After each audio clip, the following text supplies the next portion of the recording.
பாருங்க, யாருமே எதிர்பாராம பிரஸ் மீட் 12 மணின்னு சொல்லிட்டாங்களா, 2 மணின்னு சொல்லிட்டாங்களா, 4 மணின்னு சொல்லிட்டாங்களா. எங்க அண்ணன் எடப்பாடி பழனிசாமி எமகண்டம் முடிஞ்ச பிறகு 3 to 4 முடிஞ்ச பிறகு வருவான்னு வந்தார், அவ்வளவுதான். வேற ஒண்ணுமே கிடையாது. அது என்ன நடக்குமா நடக்காத நடக்குமா இருக்கு. பாடி லாங்குவேஜ்ல திரு எடப்பாடி பழனிசாமி இப்படி மேல பார்த்துட்டு இருந்தாரு. நான் என் தம்பி மாதேஷ் பேட்டி கேட்டார். சார் மொத்தம் 7 சேர் வச்சிருந்தாங்க, அப்புறம் 6 சேர் தான் போட்டாங்க, பின்னாடி என்டிஎன் போட்டுருந்தாங்க, அப்புறம் பிஜேபி பார்த்தாங்க. ஒருத்தர் ஹலோ மைக் டெஸ்டிங் சொல்லிட்டு இருந்தாரு, அதை நீங்க பார்க்கல அப்படின்னு.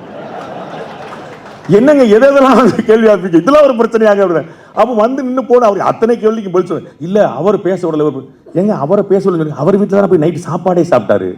இரவு விருந்தே திரு எடப்பாடி பழனிசாமி அவருடைய வீட்டில் திரு அமித்ஷா அவர்கள் சாப்பிட்டுருக்காரு. ஆனா இவங்க வந்து எப்படி நீங்க பதறாதீங்க, நீங்க பதறீங்க நடந்துருங்க அப்படின்னு.